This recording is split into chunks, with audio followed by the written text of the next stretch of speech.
dari dunia sampai akhirat, itu BCA masih berfungsi.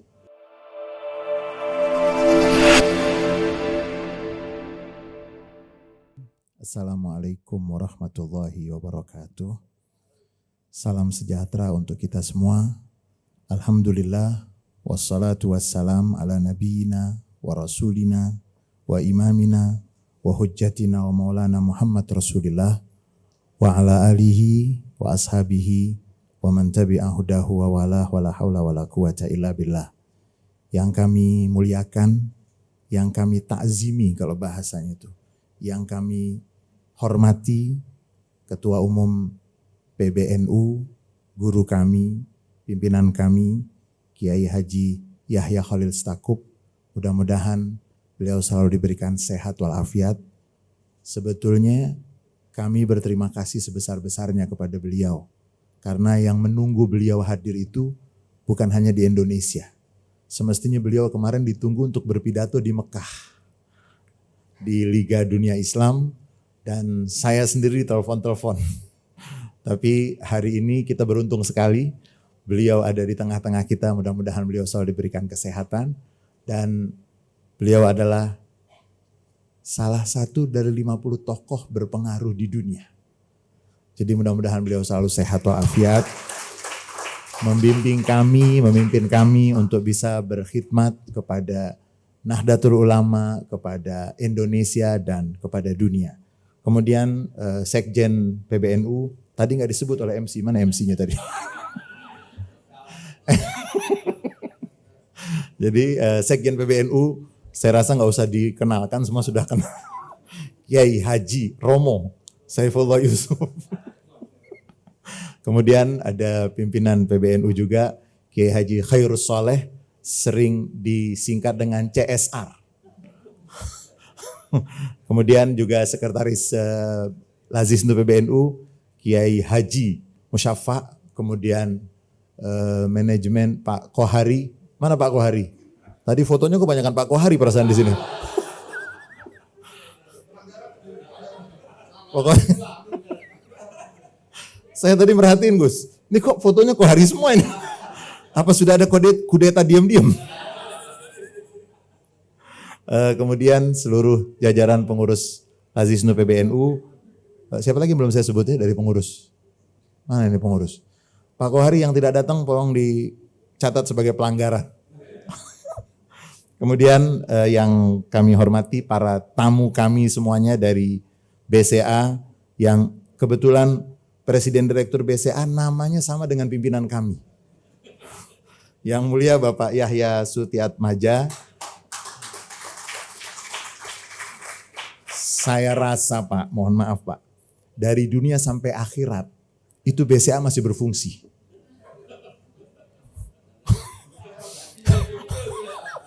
Karena kan masih sedekah tuh lewat BCA. Berarti BCA masih berfungsi nggak tuh? Jadi dari dunia sampai akhirat kayaknya BCA masih berfungsi Pak. Karena di dalam Islam itu kan kalau ada orang yang sedekah untuk orang yang sudah meninggal dunia kan masih nyambung, ngalir. Kan dicatat oleh malaikat, ini lewat. Kemudian yang mulia juga Bapak John Kosasi, Direktur BCA. Kemudian Bapak Antonius Widodo. Nah, ini sahabat kita yang mohon maaf Pak kalau waktunya terlambat. Mbak Hanum juga dan seluruh teman-teman dari BCA mohon maaf. Waktunya ini untuk mempertemukan dua Yahya ini agak...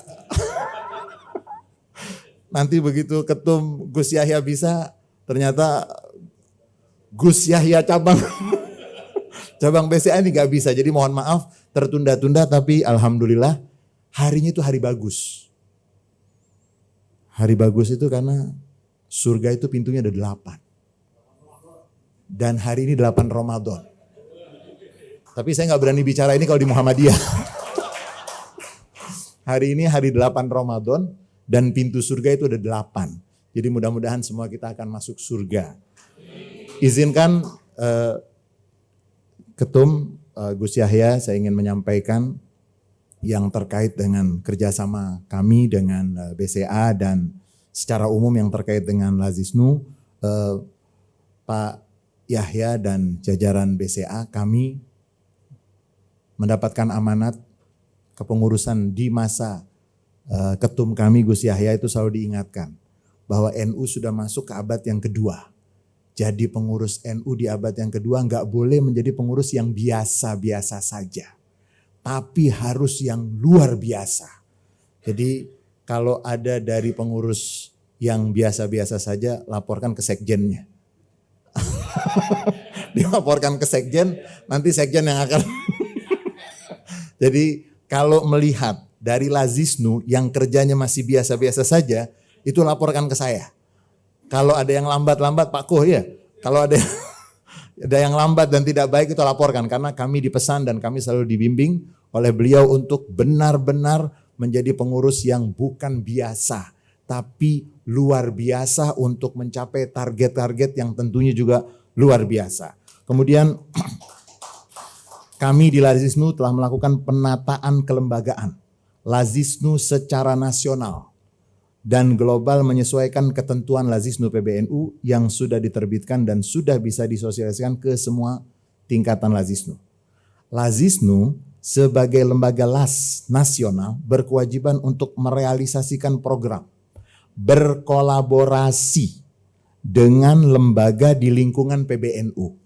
Berkolaborasi, bekerja sama dengan lembaga di lingkungan PBNU sesuai dengan isu dalam 5 pilar.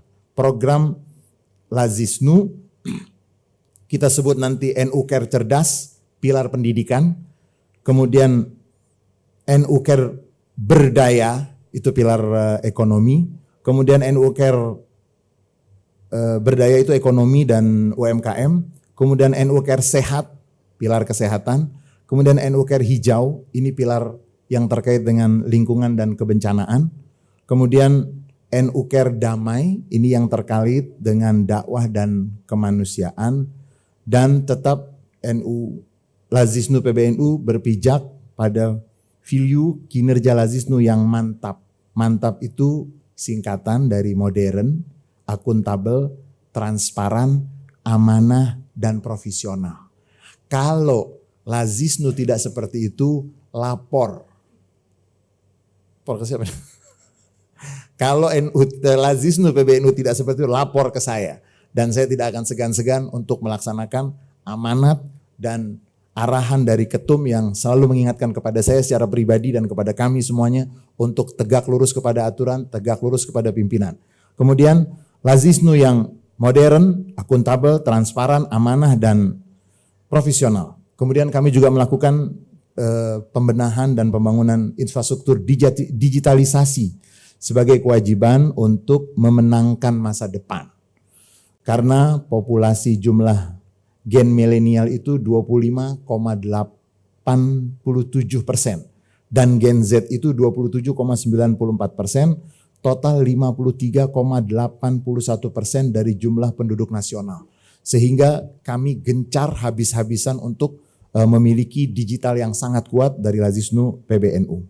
Kemudian kami memaksimalkan peran filantropi global, baik dari sisi fundraisingnya maupun konteks keberpihakan kepada isu kemanusiaan global sebagai tindak lanjut dari peran dan positioning PBNU dalam konteks gerakan global seperti Palestina, Rohingya, dan seterusnya. Karena kita semua tahu Ketua Umum PBNU bukan tokoh milik Indonesia saja, tapi beliau adalah tokoh global dan kita selalu mendoakan mudah-mudahan beliau selalu diberikan kesehatan oleh Allah Subhanahu wa taala. Kemudian yang perlu kami sampaikan juga bahwa penguatan komitmen seluruh pengurus Lazisnu dalam agenda Rakernas tahunan yang akan kami lakukan setelah Lebaran tahun ini. Kemudian Lazisnu akan memperkuat kepercayaan publik dengan visi menjadi filantropi Islam terkemuka. Kami Lazisnu diaudit oleh audit independen oleh KAP Kantor Akuntan Publik. Kemudian kami juga audit syariah oleh Kementerian Agama Republik Indonesia. Informasi dan publikasi program kepada para muzaki dan donatur dan mitra secara akuntabel semua kami sampaikan. Kemudian yang terakhir penguatan SDM Amil Lazisnu sebagai profesi yang harus berstandar SKKNI, Standar Kompetensi Kerja Nasional Indonesia, dan BNSP, Badan Nasional Standarisasi Profesi. Sekali lagi, Lazisnu berterima kasih yang pertama kepada Ketua Umum PBNU yang selalu memberikan kepada kami arahan-arahannya dan kami sangat melaksanakan dan kami bangga untuk melaksanakan semua arahan-arahan beliau.